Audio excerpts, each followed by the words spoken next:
تو انسان ایک حیوان کی طرح ہے. وہ خانقاہ میں آنے کے بعد مرشد کامل سے ملنے کے بعد وہ تب انسان بنتا ہے. حیوان کسے کہتے ہیں؟ چھوٹے سے بڑا ہوتا ہے, کھاتا پیتا ہے, بچے پیدا کرتا ہے, اسے حیوان کہتے ہیں. اب انسان بھی وہی کام کرتا ہے.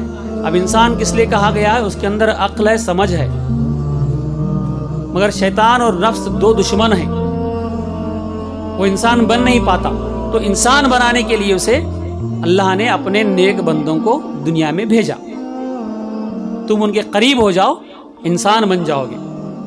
تو تمہارے اندر ایسے بہت سے بیماریاں دل میں ہوتی ہیں, جیسے انانیت, تکبر, گھمنڈی, اکڑپن, عجب, ریا, مال کی دولت. یہ تکبر الگ الگ, علم میں تکبر الگ ہے, دولت میں تکبر الگ ہے, خوبصورتی میں تکبر الگ ہے. الگ الگ تکبر الگ الگ طرح کا, ہر انسان میں ایک طرح کا نہیں ہوتا, الگ الگ طرح کا ہوتا ہے. تو جب تک تمہارے اندر یہ رہے گا, ہمارے اندر یہ رہے گا, ہم خدا سے دور رہیں گے. اس لیے اللہ والے فرماتے ہیں اگر خدا ہے تو میں نہیں ہوں, اگر خدا ہے تو میں نہیں ہوں, گر ہوں میں تو خدا نہیں ہے. اب میں آ گیا تو خدا چلا گیا. گر خدا ہے تو میں نہیں ہوں, گر خدا ہے تو میں نہیں ہوں, گر ہوں میں تو خدا نہیں ہے. ہے اس قدر یہ تنگ راہ الفت, یہ الفت کا راستہ, اللہ تک پہنچنے کا راستہ اتنا تنگ ہے, اتنا چھوٹا ہے. ہے اس قدر یہ تنگ راہ الفت کہ اس میں دو کی جگہ نہیں ہے, کہ اس میں دو کی جگہ نہیں ہے. گر خدا ہے تو میں نہیں ہوں, گر ہوں میں تو خدا نہیں ہے. وہی جلوہ نما ہے, میں نہیں ہوں, یہ شان کسرا ہے. میں نہیں ہوں, خدا مجھ میں بولتا ہے. میں نہیں ہوں, خدا مجھ سے جدا ہے. میں نہیں ہوں. اب خدا کو کیسے دیکھو گے جب خدا خود آ کے دکھاتا نہیں کہ دیکھو میں خدا ہوں, آپ کو دکھاتا ہوں میری قدرت. اللہ نے کبھی نہیں دکھایا, اپنے بندوں کے ذریعے اپنی قدرت دکھایا. تو بندے کو چنتا کب ہے؟ وہ بندہ اپنی انا کی فنا کرتا ہے, تب وہ اس کے دل کو اپنا گھر بناتا ہے. اللہ تعالیٰ اس کے دل کو اپنا گھر بناتا ہے. تو بندے کا ہاتھ ہوتا ہے, دینا خدا کا ہوتا ہے. بندے کی آنکھ ہوتی ہے, دیکھنا خدا کا ہوتا ہے. بندے کے کان ہوتے ہیں, سننا خدا کا ہوتا ہے. بندے کی زبان ہوتی ہے, بولنا خدا کا ہوتا ہے. تب تک نہیں آتا, وہ یہیں پر ہے, وہ کہاں نہیں, ہر جگہ ہے. تیری موجودگی میں تیری دنیا کون دیکھے گا؟ تیری موجودگی میں تیری دنیا کون دیکھے گا؟ تیری موجودگی میں تیری دنیا کون دیکھے گا؟ میلے میں سب تجھ کو دیکھیں گے, میلہ کون دیکھے گا؟ میلے میں سب تجھ کو دیکھیں گے, میلہ کون دیکھے گا؟ اے مولا تو ہر جگہ ہے, نظر تو ایک ہے, جلووں کا شمار نہیں. ہر جگہ نظر آتا ہے تو, ہر میں ہے تو, ہر جا ہے تو, ہر میں ہے تو, ہر جا ہے تو, کس جا نہیں وہ جا نہیں. ہر میں ہے تو, ہر جا ہے تو, کس جا نہیں وہ جا نہیں. دل میں ہے تو, جا میں ہے تو, ہر جا ہے تو, ہر جا ہے تو, ہر میں ہے تو, ہر جا ہے تو. وہ رحمان تمہارے بہت قریب ہے, ہم رحمان سے دور ہیں. تو ہر ایک کو معاف کرتے چلے جاؤ, اس کے گناہ کو معاف کرو. معاف کرنے والا بڑا ہوتا ہے, تو معاف کرتے رہو گے. ہر ایک کو پہلے سلام کرتے رہو گے, اپنے انا کو فنا کرو گے, خدا کے قریب چلے جاؤ گے. حضرت مولانا روم رحمۃ اللہ علیہ فرماتے ہیں, بڑی پیاری حکایت ہے. فرماتے ہیں جب دو کبوتر کو باندھ دو, دو زندہ کبوتر کو رسی سے باندھ دو, ایک کبوتر کے پر کتنے ہوتے ہیں؟ دو ہوتے ہیں. دو کبوتر کے پر کتنے ہوئے؟ 4. دو کبوتر کو باندھ دو, اس کے دو پر, اس کے دو پر, 4 پر ہونے کے بعد بھی وہ اڑ نہیں پائیں گے. یہ پر مارے گا وہ چپ بیٹھے گا, وہ مارے گا تو یہ پھٹے گا, یہ اوپر لے جائے گا وہ نیچے کھینچے گا.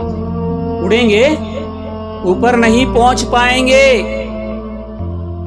تو فرماتے ہیں حضرت مولانا روم رحمۃ اللہ علیہ کہ ایک مردہ کبوتر کو زندے کبوتر سے باندھ دو، ایک مردہ کبوتر کو زندے کبوتر سے باندھ دو تو زندہ کبوتر مردے کو لے کے اڑے گا، منزل تک پہنچا دے گا۔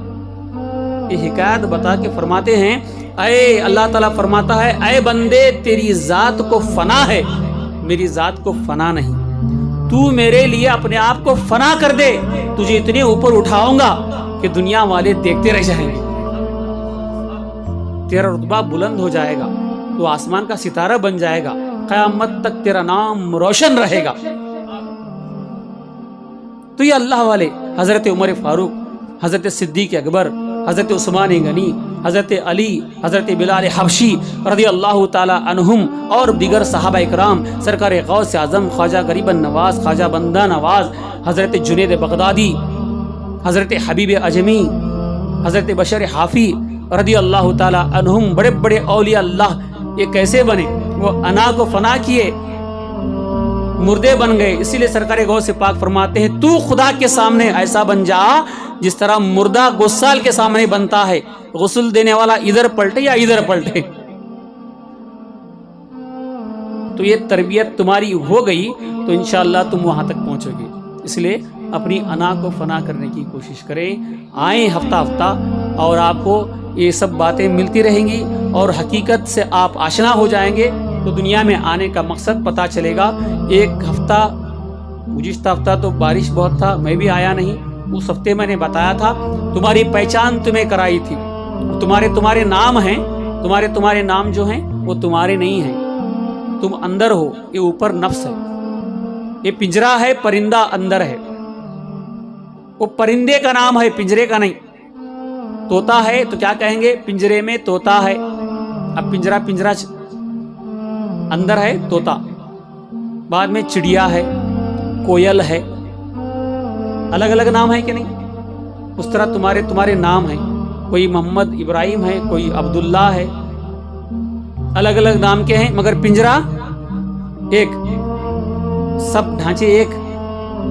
تو تم اندر ہو، یہ تمہارا نفس ہے، اور ایک شیطان باہر والا، شیطان اور نفس مل کے تمہیں جہنم میں لے جانے کی کوشش کر رہے ہیں، اسے ہمیں بچنا چاہیے۔ ہم مریں گے، دنیا سے جائیں گے تو پرندے کو نکالا جائے گا، پنجرہ خالی رہ جائے گا، وہ پنجرے کو دفن کریں گے، منہا خلقناکم وفیہا نعیدکم ومنہا نخرجکم تارۃ اخری۔ جب پنجرہ بہت ڈیمیج ہو گیا، اسکریپ ہو گیا، پرندے کو نکالیں گے، پرندہ مرے گا نہیں، پنجرہ ڈیمیج ہو گیا، پنجرے کو ڈال دیں گے، مگر پرندہ اپنی جگہ رہے گا، دوسرے پنجرے میں ڈال سکتے ہیں اسے۔ تو اسی طرح تمہاری روح کو نکال کے رکھا جائے گا عالم برزخ میں، تو تمہارے پنجرے کو قیامت میں بنایا جائے گا، اس میں تمہاری روح ڈالیں گے، پھر تم اٹھو گے، جیسے ہم تم یہاں پر ہیں ویسے ہی ہم وہاں اللہ کی بارگاہ میں پہنچیں گے، وہ قیامت کا دن ہے۔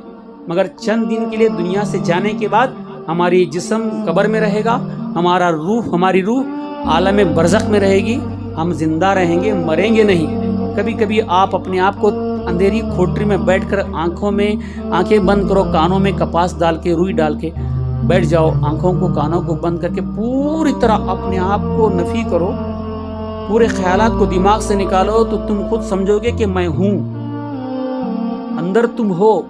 وہ پہچاننے کی کوشش، اسے کہتے ہیں مراقبہ، تب پہچان پاؤ گے ہاں میں ہوں۔ انشاءاللہ پھر آنے والے ہفتے اس کے آگے بتانے کی کوشش کروں گا۔ اللہ تعالیٰ سے دعا ہے کہ رب العالمین ہم سب کو جو سنتے ہیں اس پر عمل کرنے کی توفیق عطا فرمائے۔